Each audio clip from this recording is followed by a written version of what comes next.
The Pre-Med Years, session number 210.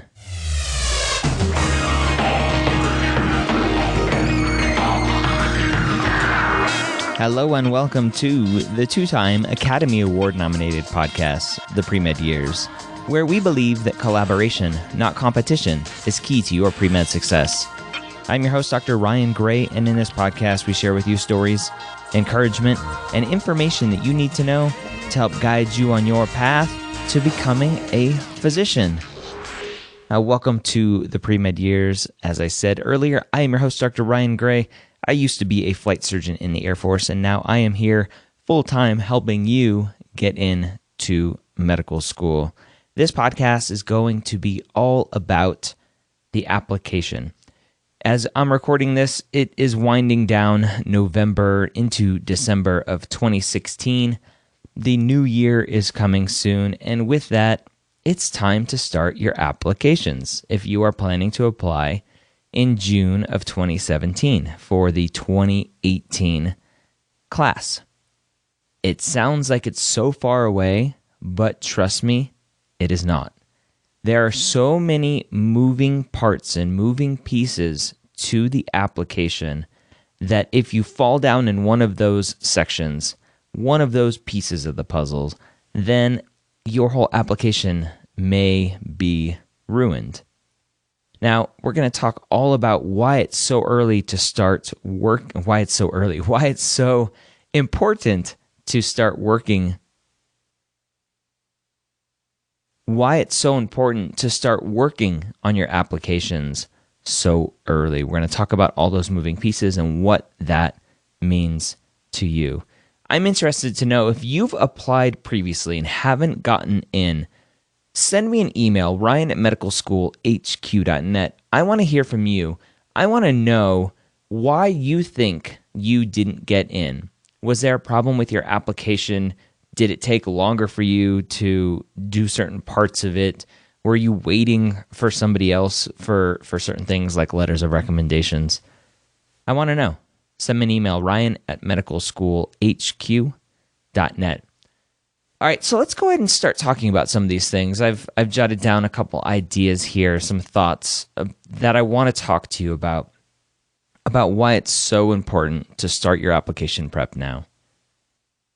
The biggest thing to think about is if you start working on your application and digging into it in May when most of the applications open up, and let's do a little discussion here about what the quote unquote applications are. So there are 3 different application bodies out there.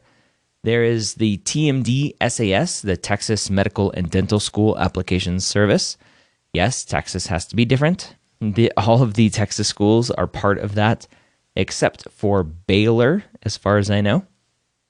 There is the AACOMAS application, the American Association of Colleges of Osteopathic Medicine Application Service. That's a mouthful. That's why we just say AACOMAS.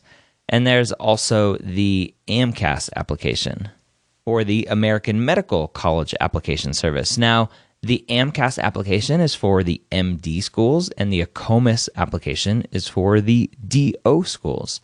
And so with that under our belt, if you start to dig into these application services, they're all online. You log into a website, you register, you get a unique identifier, a number, and you look at those applications. They usually open up in May, and you can typically submit them in June. The Texas one, I think, even starts earlier, and you can submit in May.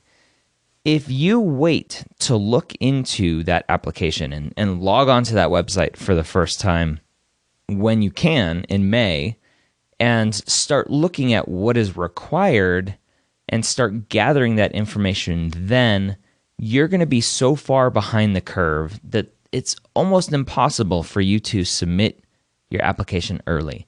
And if you've listened to this show before, you know that the biggest mistake that you can make, the biggest preventable mistake, usually preventable mistake that you can make when applying to medical schools is applying late. Don't apply in September. Don't apply in October. Don't apply in August if you can help it. I know when you look at schools, they have application deadlines. This is not your typical application. We don't go by deadlines for applying to medical school. We go by open dates. When does it open for submission? That's the date we are shooting for.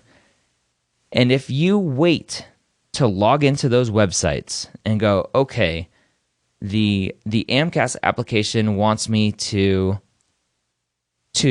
submit and input all of my transcript information, all of the classes that I've taken. I guess I'll have to go and get all of my transcripts from all of the schools that I've been to. You may be lucky and have only gone to one school, and you have easy access to that school and can get that transcript pretty quickly. But it may take you longer to get transcripts. You may log in and go, okay, they want to know what schools I want to apply to. If you start looking at what schools you want to apply to, you're going to be delayed. The biggest thing is going to be things like your personal statement. If you're logging in and going, oh, I need to write a personal statement, let me see how many characters I have to write. Okay, what does it tell me I need to write about? Oh, let me go research. What do I need to write about? Let me figure out all of that information. And then you start writing it and editing it. If you're doing that the month that the application opens and you're trying to submit it, that is a tough challenge, because not only are you trying to write a personal statement essay, you have to write extracurricular activity descriptions. And there are 15 of them on the AMCAS application. 15 different spots that you have to fill out. Now, you don't have to fill them all out. Some people say, yes, fill them all out. But I'm a quality versus quantity guy. And if you're putting stuff in there for fluff, don't. So you have to write all of these different descriptions for your extracurricular activities. And my thought is it's harder to write the descriptions for extracurricular activities than it is to write your personal statement. There's a good way to do it and a bad way to do it. And most likely, if you're doing this at the last minute, you're probably doing it the bad way. So that takes a long time. So if you're just starting to look at that in May, when these open up and you can start looking at them, you're way behind the curve. Let's dig a little bit into some of the more specific things. So as I was talking about, there are certain aspects of this application that take a long time to kind of flush out and think about. When you're creating your school list, all the schools that you want to apply to, you need to do some research and figure out where the schools are located. What's the temperature like? What are the class sizes? A lot of this information can be found in the MSAR, the MSAR, or the College Information Book, the two kind of Bibles for each of the types of schools, the allopathic or MD schools, or the osteopathic or DO schools. That information is there, but there's so much more to a school than what is found in the MSAR or the College Information Book. Doing some research and trying to talk to students at the school, trying to talk to some of the administration at the school, figuring out if these schools are right for you is a lot harder than just looking at the MSAR or the College Information Book.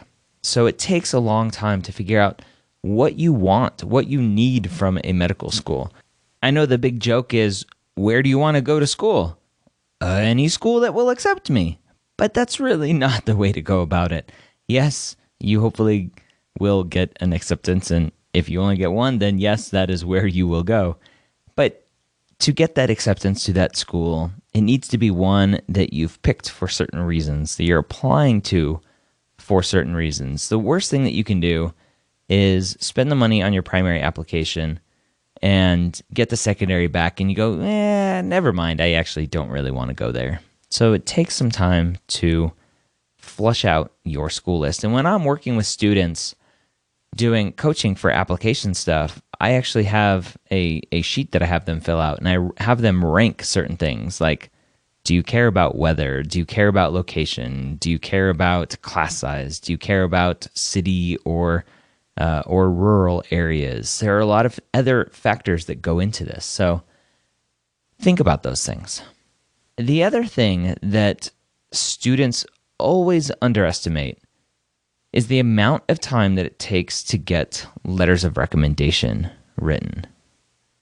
I've seen some posts recently in our Facebook group, which if you're not part of, go check it out, medicalschoolhq.net/group. It's a free Facebook group, awesome collaborative environment. I've seen some posts recently about students that are still like 2 years away from applying, talking about getting letters of recommendations now and asking about services to store them and stuff. And 2 years is a long time. So I don't necessarily recommend getting letters of recommendation that far out for applying to medical school. I do recommend getting letters of recommendation that far out for other things. If you're applying for other programs that you don't know about, obviously if you're going through this process and an opportunity opens up at the last minute and you're like, oh, this is awesome. Oh, but they need a letter of recommendation. It's always great to have letters of recommendation from professors or mentors or principal investigators from research. If they are willing to write you strong letters of recommendation, you might not be able to, or you probably shouldn't use them for your applications to medical school if they're 2 years old, because you've changed as a person. And so I don't recommend using old letters of recommendations, which means you need to go get new letters of recommendation, which means you need to figure out who you want letters of recommendations from. And then once you figure that out, you need to ask them to write letters of recommendations. And guess what? Professors and mentors and physicians and whoever you're asking to write you a letter of recommendation, they have lives. And writing your letter of recommendation isn't likely going to be at the top of their priority list, which means it's going to take a while for you to get that letter of recommendation. And I've heard horror stories from students that I've worked with that have waited months to get a letter of recommendation, and it's delayed their application from being complete for months. And it ruins an application. Absolutely ruins it. So you need to start figuring this stuff out now. You need to know why you're asking this person for a letter of recommendation. Is it because they're the only science professor that you know? Or do you know a couple science professors and one is better than another? You need to figure this stuff out. The personal statement is one of those things that sneaks up on people. And I've talked about personal statements a lot. I'll be talking about personal statements a lot more in the future. I'm in the process of writing a book about the personal statement and creating a course on the personal statement. And I'll be showing you, I'll be breaking down personal statements for students that I've read and the comments that I've left on it and what works and what doesn't and why. The personal statement takes a long time to edit. In case you're wondering, in case you haven't noticed this theme that's running throughout this podcast, everything takes time. And this is assuming everything is going well and there's no hiccups along the way and you don't get sick, or a parent doesn't get sick and pulls you away from things, or your dog doesn't get run over and puts you into I hope your dog doesn't get run over. But anyway, everything takes time and things happen. So you need to start early. One of the students I worked with this application cycle, this for the class of 2017, for the class of 2017, she had applied previously to about 7 schools, I think. And she told me, she's like, I disregarded all the little steps, and she took the MCAT late, which is a huge deal. And so her applications weren't complete on time. We didn't specifically talk about how long it took her to write the personal statement, but looking at the personal statement compared to where we got to this application cycle, it was completely different and told a much better story. She didn't get any interviews the previous application cycle. And now, after she actually started working with me in October of 2015, to submit her applications in June of 2016. That is 8 months ahead of time. 8 months ahead of working, 8 months ahead of submitting those applications. She started working with me to craft her story, to figure out what she was doing, to make sure all of those steps were done. Because if you wait until April or May to start working with me, there's very little that we can do to affect your application. We can make it pretty, but we can't do anything to affect it. We can't change anything. We can't scramble and get some shadowing experience to get a different letter of recommendation. We can't start reaching out to schools and asking the right questions that we need to ask. There are a lot of things that go into this application that can't wait until the last minute. By the way, this student applied, I think it was 2 application cycles ago, applying this application cycle after working with me. She now has 3 acceptances and will likely get a 4th soon, I hope. So, it takes time. What I think is harder than the personal statement is the extracurricular activities. You have all these spots, we talked about it a little bit, 15 spots in the AMCAS application. Each of those extracurricular activities gets 700-ish characters that you need to write about, and then you select a couple or a few, 3 of them, to be most meaningful, and then you get an extra 1,300 or so characters to write about there. And I've seen all kinds of problems that students make when they're writing these. They duplicate what they wrote about in the regular 700 character description into the most meaningful description and then add on a little bit. They write a kind of continual essay between the two so that one ends and it's not really ended. You have to go to the most meaningful statement to continue the story. These things are hard to write. You need to figure out what you're going to write about. You have to squeeze all of your life experiences into these 15 different extracurricular activities. And if you're a non-traditional student, that's hard. You need to write about them, you need to edit them, and you need to pick which ones are your most meaningful. And you have to do it right. You have to do it right. Another student that I worked with this year had applied last year, had only applied to one school. She's very dedicated, only wanted to go to one school. She's a non-traditional student, worked at the hospital at the school, wanted to go to that school, and so she only applied to that one school, didn't get in. Worked with me for many months, and we crafted her story. She ended up applying to 2 schools, even though I wanted her to apply to more. It's safer to apply to more. She applied to 2 schools. She got in to the school of her dreams, the one that she worked at, the one that she wanted to go to.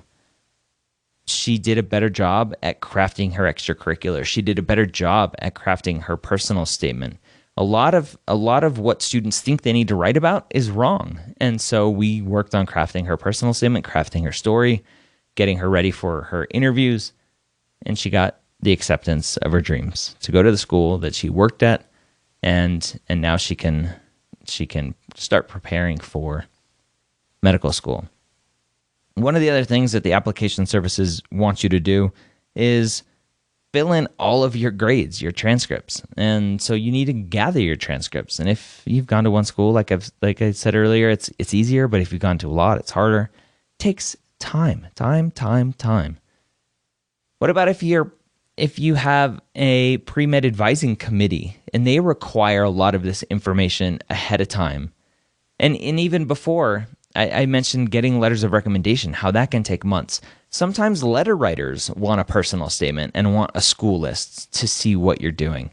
So it's good to have all this stuff ready so that when you go and ask for a letter and the letter writer says, oh, can you send me your personal statement? You don't have to scramble and throw together something that's ugly. You can throw together, or not throw together, you can send them your well thought out, well put together personal statement because it's something you've been working on. So another thing to think about. And with the pre-med committee, they can take a long time to write your recommendations as well, and they're going to want essays and everything else, and so to have all this stuff ready to go is so important. One of the biggest things that I think when you work with me, one of the biggest things that I think is having that accountability of me pushing you along and going, okay, it's March, we need this. It's February, we need that. It's April, we should be here. Because when you are doing more than just applying to medical school, which 99% of you are going to be doing, you're going to be taking classes. You're going to be studying for the MCAT. You're going to have life problems creep up and take over your life. And you can't let your MCAT prep dominate everything so that you stop working on your personal statement, you stop working on your extracurriculars, you stop poking and prodding letter writers to finish your stuff. You can't put all of that aside, because when you turn around, you take your MCAT test, it's going to be June and you're going to be scrambling at the last minute and put together an inferior product, an inferior application, and then apply.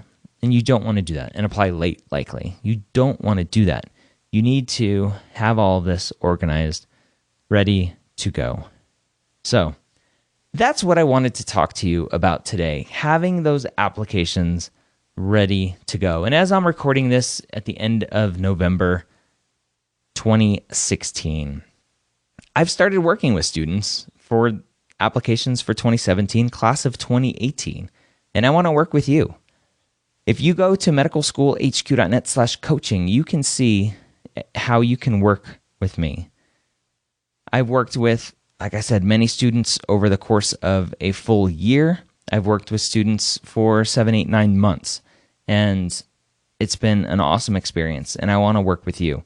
I want you to take a look at that, medicalschoolhq.net/coaching right now, because starting January, the prices are going to go up. The cost to work with me is going to go up. I'm doing a lot of things and writing more books and creating more courses and other things to help you get into medical school and starting other podcasts. And I'm going to be likely doing less of the one-on-one stuff. And so that means supply and demand, the price will go up. But I'm going to keep the prices where they are until January 1st. So if you're thinking about working with me, go do it now. medicalschoolhq.net/coaching. I hope you got some good information out of this podcast episode.